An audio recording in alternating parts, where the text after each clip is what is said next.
रसीले आम का दरख्त। ये कहानी एक ऐसे आदमी की है जिसके घर के बाहर रसीले आमों का एक बड़ा दरख्त था।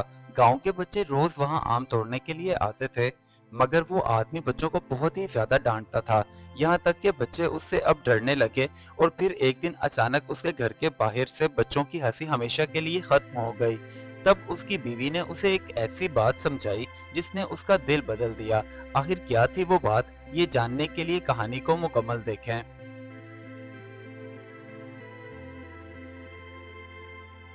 एक गांव में दो मियाँ बीवी रहते थे, नसरीन और अमजद। उन दोनों की कोई औलाद नहीं थी। शादी को 20 साल हो चुके थे। काफी इलाज वगैरह करवाए, लेकिन अल्लाह तला की तरफ से कोई मंजूरी ना हुई। अमजद के घर के बाहर एक बहुत ही खूबसूरत रसीले आमों से भरा हुआ दरख्त लगा था, जिसे देखकर ऐसा महसूस होता था कि बस जल्दी से आम उतारे बंदा और खा ले।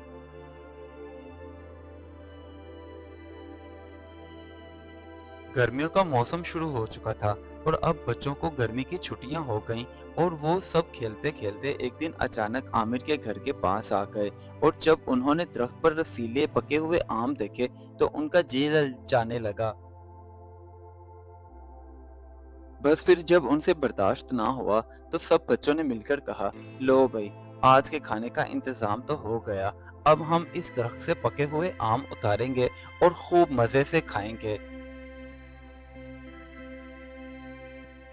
बच्चों को बिल्कुल भी इल्म नहीं था कि इस घर में मौजूद जो आदमी रहता है वो उन्हें डांट देगा और उनकी शामत आ सकती है। वो बेचारे बेखबर आमों को उतारने में मसरूफ हो गए। लेकिन तभी अमजद वहां गुस्से से आकर बोलने लगा, तुम लोगों को शर्म नहीं आती? दोपहर का वक्त है और तुम लोग बाहर खेल रहे हो। खबरदार आइंदा के बाद इन आमों की तरफ देखा। ये मेरा दरख्त है, मैंने लगाया है।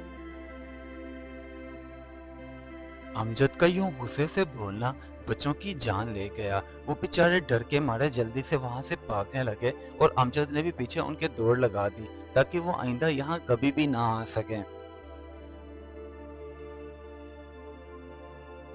उस दिन के बाद बच्चे इस कदर डर गए कि अब कोई भी अमजद के घर के साथ उस आमों के लगे हुए दरख्त के पास कोई ना आता।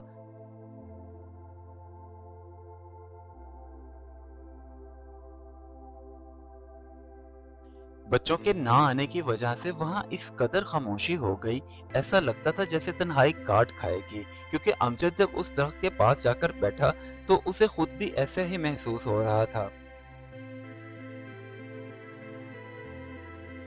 हर तरफ खामोशी और चुपचाप थी। तभी उसकी बीवी अमजद के पास आई और आकर कहने लगी, तुम यहाँ अकेले बैठे हो, क्या हुआ? कुछ बात हुई है तो मुझे बताओ। नसरीन की बात सुनकर अमजद कहने लगा, नहीं, कोई भी बात नहीं हुई। मैं तो ताज़ा हवा लेने के लिए यहाँ बाहर आकर बैठ गया हूँ। तुम बताओ, तुम यहाँ क्या कर रही हो? अब नसरीन अमजद से कहने लगी, अगर तुम गुस्सा न करो तो मैं एक बात कहूँ। मैं तुम्हें समझाना चाहती हूँ, हमारी अपनी तो कोई औलाद है नहीं। कम से कम इन बच्चों की आवाज़ों से घर में रौनक तो रहती थी, जिनको तुमने डरा धमका कर यहाँ से भगा दिया। और देखो अब यहाँ कोई नहीं आता। नसरीन की ये बात तो जैसे अमजद के दिल में घर कर गई। अब वो बेटा सोचने लगा कि वाकई बच्चों के ना आने की वजह से इतनी खामोशी थी। ऐसा लग रहा था जैसे मेरा दम घुटकर यहीं निकल जाएगा। वहीं बैठे बैठे अमजद को याद आया कि वाकई जब उसने बच्चों को डराया था तो उन बेचारों के चेहरे पर डर साफ जाहिर हो रहा था। और वो बेचारे दौड़ते हुए यहाँ से गए, कितने सहमे हुए होंगे। अब जैसे ही अगले दिन सूरज निकला तो अमजद अपने घर के बाहर उस आमों वाले दरख्त के पास आकर खड़ा हो गया और बच्चों को खुद प्यार से बुलाने लगा। बच्चे भी परेशान थे कि ये अंकल आज हमें इतने प्यार से क्यों बुला रहे हैं। अब वो डर भी रहे थे कि कहीं ये ना हो हमें अपने पास बुलाकर डांटे या हमें मारे। और कभी कहते थे, नहीं नहीं, ऐसा नहीं हो सकता। बस इसी कश्मकश में वो उसके पास आते गए। जब बच्चे अमजद के पास आ गए तो वो उनसे प्यार से कहने लगा, हाँ भी बच्चों, आज मुझे बताओ किस किस का आम खाने को दिल कर रहा है। मैं खुद उन्हें आम तोड़कर खिलाऊंगा।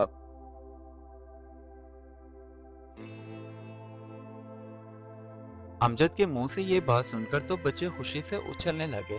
बस फिर अमजद ने भी उनकी खुशी का एहतराम करते हुए खुद उन्हें दरख्त से आम उतार कर देना शुरू कर दिए।